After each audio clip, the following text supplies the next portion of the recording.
Fala pessoal, beleza? Antes de começar o vídeo, dá um recado importante. Você sabia que esse aqui é um outro canal da GTEC Informática? Exatamente, ele é voltado só para mostrar os reparos feitos nas unidades da GTEC Informática. Então por isso, confere sua inscrição aí, porque provavelmente você nem deve estar inscrito nesse canal, beleza? Agora segue o vídeo, valeu! Bom, fala aí pessoal, beleza? Aqui fala o João Victor, técnico da unidade GTEC Barueri, tá? Espero que esteja tudo bem com vocês aí. E vamos dar início aqui a mais um vídeo no canal da GTEC Informática, tá? O maior canal de reparo do Brasil. Vamos lá. Hoje o equipamento da vez aqui é uma placa-mãe, tá? Uma placa-mãe Aorus aí. O relato do cliente é o seguinte: ele estava usando a placa, desligou, ela não ligou mais, tá? E aí ele viu na internet alguns testes lá, ligando sem o cabo de alimentação da CPU, que é esses cabos aqui que vem da fonte de alimentação. Sem esses cabos o equipamento ligava. A placa ligava, mas não dava vídeo, obviamente porque o CPU não está alimentado, tá? E aí ele testou com outro processador, não mudou os sintomas e tudo mais. Eu já vou explicar pra vocês porque isso que ele fez foi muito arriscado e pode ter causado um dano bem brabo aí. Que é o seguinte: normalmente quando o computador não liga, que você aperta o botão lá, ele ou dá uma piscada e para, ou ele não liga, nem responde nada, pode indicar duas coisas, tá? Que alguma coisa não está conectada certo, obviamente, mas também que alguma coisa está em curto, tá? Seja placa de vídeo, placa-mãe, processador e tudo mais. Aqui o teste que ele fez, ó, ligando sem o cabo da CPU, indicava que o problema estava relacionado a esse setor de alimentação aqui, tá? Porque isso aqui é o quê? 12 volts que entra, os MOSFETs já vêm para 1 volt, 1 volt que é a alimentação da CPU, 1.2, 1.4, que é a alimentação da CPU. Se o equipamento não está ligando, você tira isso aqui e liga, indica que tem algum problema no setor de alimentação do processador, tá? Ou seja, normalmente quando tem problema nesse setor, ou o processador está com defeito, ou o setor de alimentação está com defeito, está passando 12 volts direto para o CPU, tá? Que é o caso dessa placa. Ó, vou mostrar aqui para vocês, ó. Vou ligar o multímetro aqui na escala de continuidade, tá? Olha só. Vou encostar aqui no 12 volts. Melhor, vou mostrar embaixo aqui, tá? Aqui temos a conexão de 12 volts aqui. E aqui temos as bobinas, olha só.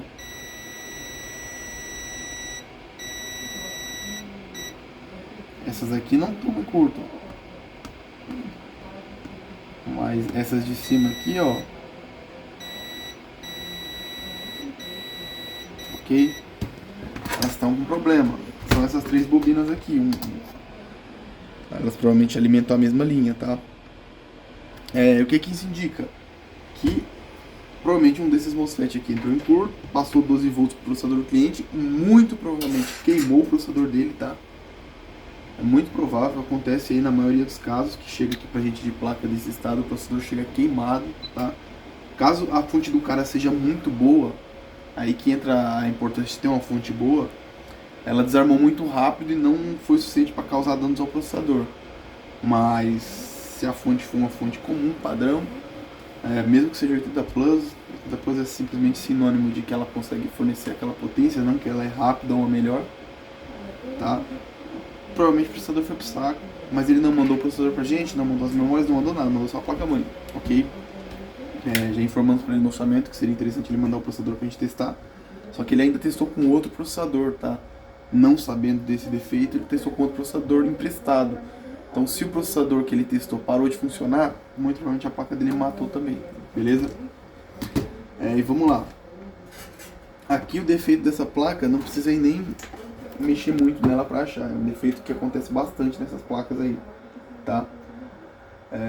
O que causa isso? Normalmente, às vezes é um defeito de problema de alimentação, tá? Às vezes pode ser a fonte que é ruim, pode ser um ruído, pode ser uma tentativa de overclock, muita coisa pode causar isso, não dá pra dizer uma coisa só, uma coisa específica, tá?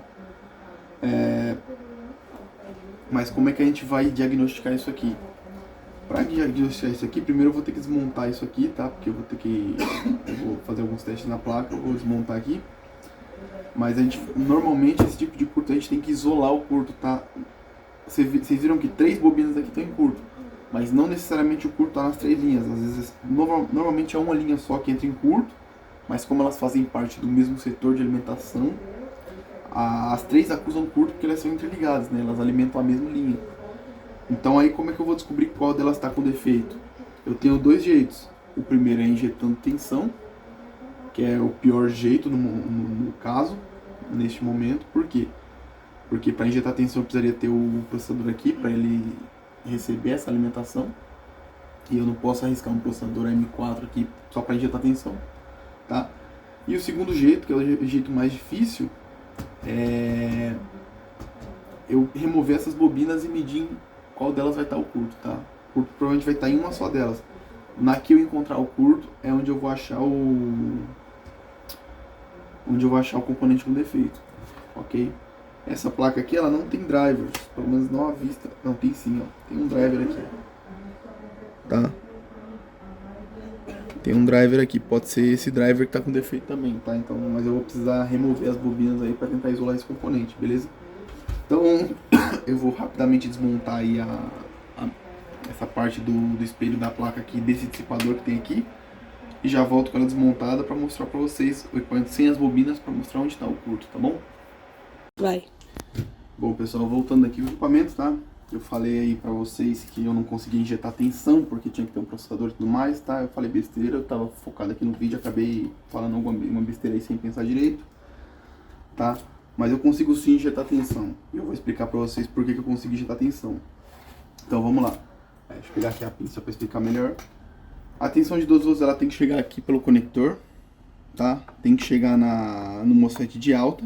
Porque desses dois aqui eu não tenho certeza qual é, eu não medi ainda, mas normalmente é o de cá, nesses modelos aqui, tá? Ele chega no MOSFET de alta e aí ela fica parada aqui, o MOSFET ele segura essa tensão.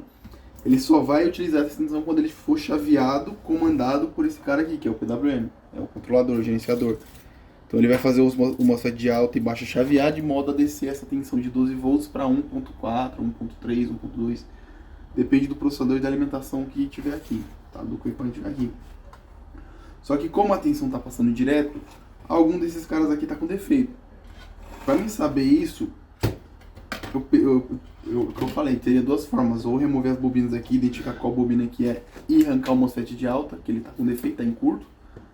Tá? Aqui eu posso medir todos eles, todos vão dar em curto, porque vai ter retorno, porque são bobinas, né? Elas são todas interligadas. Então eu não vou conseguir identificar ele por medição, mas eu consigo identificar para injetar tensão, injeção de tensão aqui. Como é que funciona isso? Eu tô aqui com a fonte setada em 1 volt, tá? Eu vou injetar 1 volt aqui onde seria o 12, ok? E do outro lado da bobina, na linha que alimentaria o processador, eu vou colocar o negativo de 1 volt. Vou encaixar aqui agora, ó. Desenho aqui, ó, coloquei, ó, a corrente subindo ali, ó.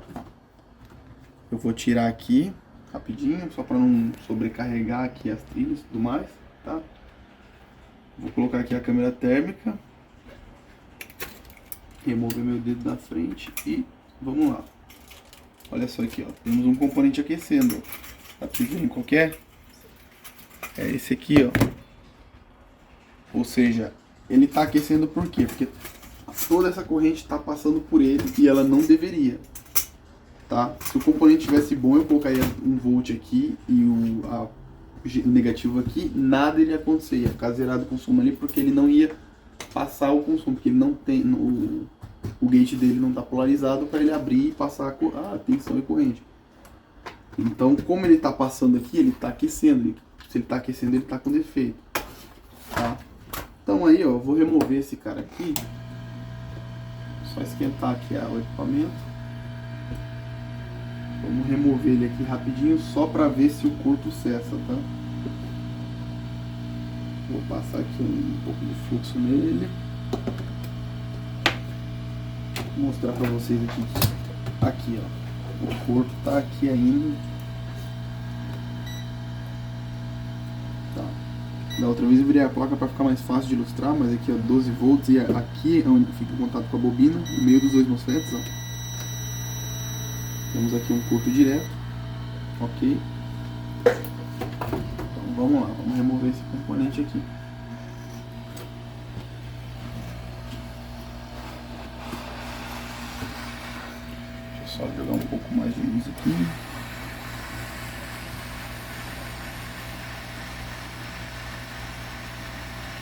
O maior problema para remover esses componentes é que a placa é grande, ela dissipa bastante calor, né? Então às vezes demora um pouco. Aqui acho que não vai demorar muito não, porque é só um MOSFET padrão. Vou aquecendo ele aqui, e a placa também, a região aqui, e vendo a hora que ele vai soltar. Pronto. Removi o componente aqui. E vamos ver, ó. Vou medir aqui no mesmo lugar. Eu já não tenho mais o curto, tá? Então esse componente aqui foi o causador do problema ali. Aqui basta eu substituir ele e o equipamento deve voltar a funcionar, tá? Só que aqui eu tenho que ter bastante cuidado. Por quê? Porque eu preciso de um componente com a mesma especificação de tensão, de trabalho, corrente, e se tratando de um circuito desse tipo aqui, tem que ter o mesmo RDS aí, é um parâmetro que eu considero bastante, porque RDS é a resistência quando o MOSFET estiver aberto. Se ela for diferente dos outros, mesmo que pouco, ela vai dar uma diferença aí na onda, no pulso, né? Então essa bobina aqui vai variar das outras duas que estão na mesma linha e pode causar aí não um problema, mas o MOSFET aqui, o controlador aqui, perdão, o PWM, ele pode acusar uma diferença aí dos sinais e apresentar algum problema e não inicializar, a placa travar, causar travamento e tudo mais, tá? Então tem que ser um componente de mesma especificação. E bom, agora eu vou atrás desse componente, tá? Mas antes deixa eu mostrar pra vocês aqui o MOSFET, que eu tô medindo aqui o drain e o source, ó, curto total, gate também, ou seja, o componente está completamente em curto, tá? Mas a aparência dele tá linda, maravilhosa, né? Ok? Bom, agora eu vou atrás de outro componente desse, vou soldar aqui e a gente vai ver se essa placa volta a funcionar, tá bom? Bom pessoal, já voltando aqui, tá? Com todo o kit completo aqui já peguei uma fonte, já peguei um processador para teste aqui. E bom, é o seguinte, o que eu fiz nessa placa? Como vocês viram aí, eu removi o MOSFET de alta, tá? O curto foi removido, ok? Porém, não é só remover o componente e trocar por outro, tá?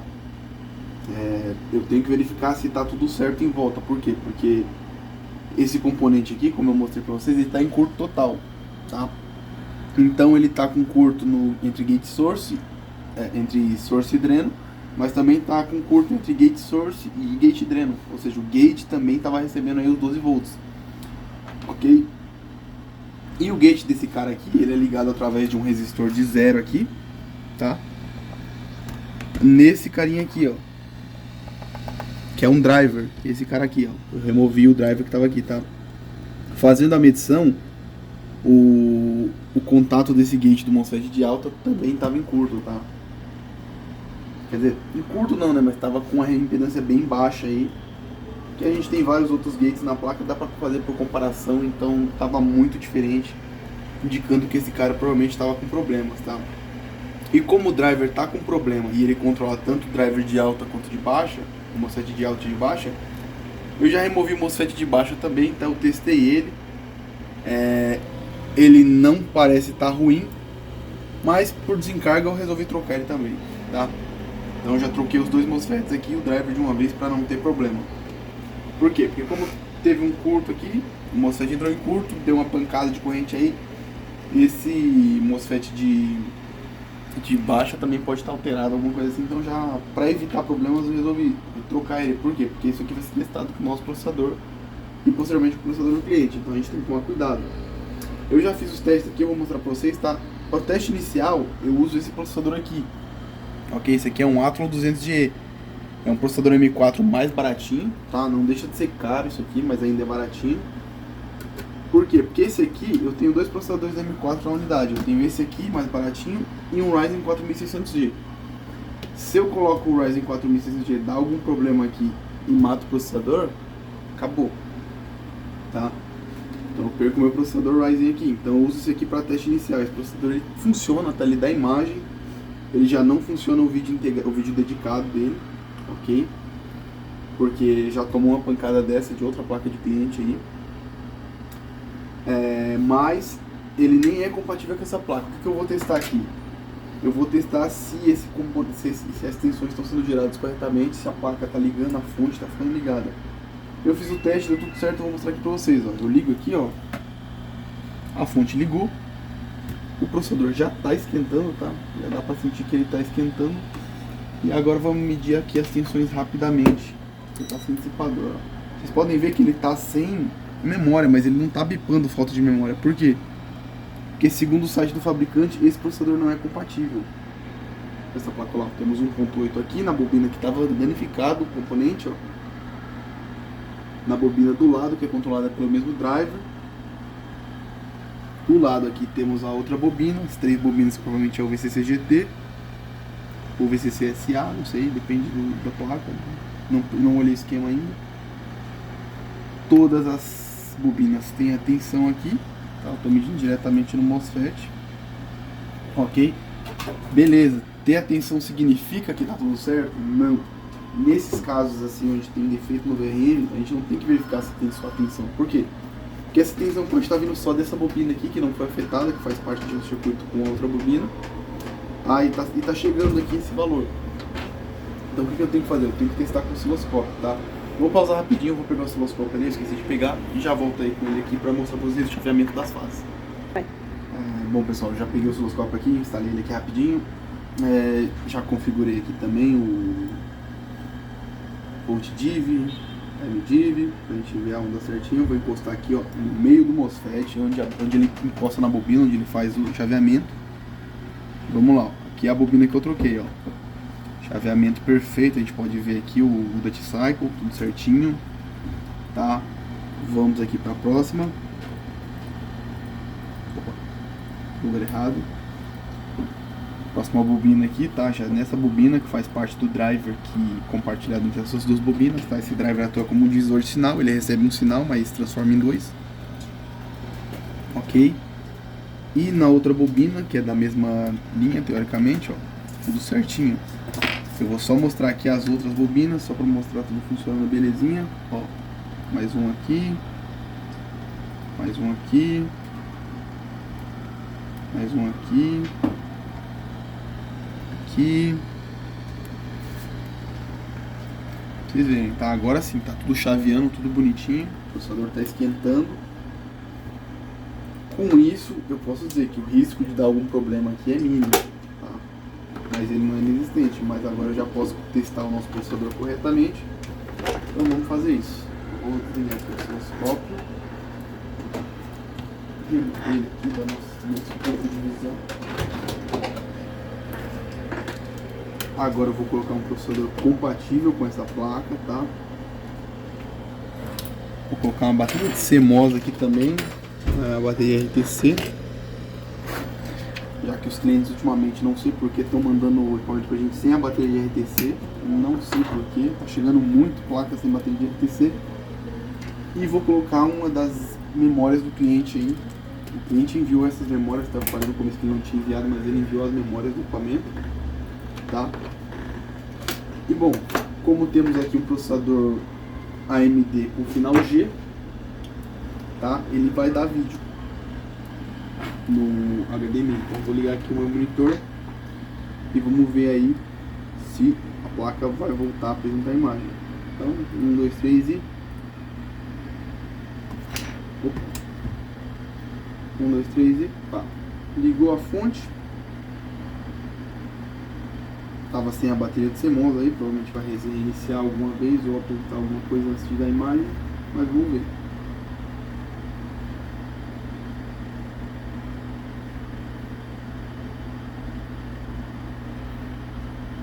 O processador está esquentando corretamente. A placa não bipou nenhuma vez. Bipou agora. Esse bip aqui indica que o boot foi concluído. E aí, ó, temos imagem da placa, tá? Que ele já está falando a questão do TPM e tudo mais, que provavelmente o processador foi trocado, tem que resetar o TPM para continuar usando. Beleza, mas a placa voltou a funcionar, beleza? Agora é montar ela. Vou testar com o nosso processador mesmo, tá? colocar na bancada, colocar uma placa de vídeo, colocar as 2 memórias do cliente para ver se está reconhecendo o channel certinho, ver se está tudo funcionando e deixar ela testando aí por mais ou menos 1 hora. Se não apresentar problema, está liberado para o cliente, tá? Então, próxima parte do vídeo eu já vou voltar com a placa funcionando, tá? Se não der um problema, e aí a gente já libera ela e finaliza o vídeo, beleza? Então até a próxima parte aí, vamos ver se o equipamento vai ficar 100%. Bom pessoal, estamos aqui com a placa montada, tá? Todo o setup dela montado, cooler, placa de vídeo, fonte, o nosso SSD. Montei ela como se ela tivesse montado num PC aqui, tá? Só que ela tá na bancada. Já fiz os testes básicos das saídas aqui, as conexões, tudo funciona belezinha, som, USBs, rede, ok? Todos reconheceram os dispositivos e funcionam corretamente. O vídeo integrado vocês viram que eu testei também, tá? O nosso processador lá deu o vídeo no vídeo integrado, foi padrão também. Conectamos aqui uma placa de vídeo para testar a conexão do PCI Express 16X, se não danificou nada nela, está reconhecendo aí a placa de vídeo, está reconhecendo, está com as 2 memórias do cliente. O equipamento está em teste aqui há 43 minutos, tá? Não apresentou nenhum problema, tá? Nenhuma falha, travamento, perda de vídeo, ou coisa do tipo, ok? Estamos usando aqui o teste do AIDA 64, tá? Esse teste é bastante interessante, por quê? Porque ele utiliza 100% da capacidade da CPU, tá? Se está usando 100% da capacidade da CPU, consequentemente está utilizando 100% do TDP dela, ou seja, a alimentação dela está consumindo o máximo de energia que ele pode. E consequentemente a gente está forçando aí os MOSFETs. A gente já trocou o sistema mexeu no sistema de energia, tem que testar ele bem, ele tem que funcionar bem, tem que aguentar o tranco do processador no limite, tá? Ele está aguentando bem até agora. Eu falei que ia deixar testando por 1 hora, eu vou deixar testando por 1 hora. Só que eu vou finalizar o vídeo aqui, por quê? Porque agora são 5h29 da tarde, tá? O expediente encerra às 6. Eu tenho mais aí um tempo suficiente para deixar o equipamento testando 1 hora, para gravar o vídeo de liberação para o cliente. Porém, vai ficar muito em cima se eu for gravar o vídeo, tá? Eu vou ter que gravar o vídeo, depois fazer o preload e tudo mais. Então eu resolvi finalizar ele agora, tá? O equipamento já está 45 minutos, não deu problema, então não deve mais dar problema, tá? Então isso aqui, vou encerrar o vídeo aqui, equipamento reparado, funcionando 100%, beleza? Espero que vocês tenham gostado do vídeo aí, tá? A gente tenta trazer um vídeo aí com bastante informação para vocês, na medida do possível, ok? Bom, se vocês gostaram do vídeo, deem like, tá? Se inscrevam no canal. Acessem aí as nossas redes sociais, tá? Lá vocês conseguem acompanhar bastante coisa legal, inclusive coisas como esse equipamento assim, as coisas interessantes que chegam aí que a gente resolve mostrar, tá? Acessem nosso site, lá vocês conseguem ter acesso às filas das unidades, tá? Vocês conseguem visualizar em tempo real as unidades e as filas para mandar o seu equipamento para a unidade que melhor atender às suas necessidades, se você está com pressa, se você quer economizar no frete, enfim, tá? E é isso, valeu, até a próxima.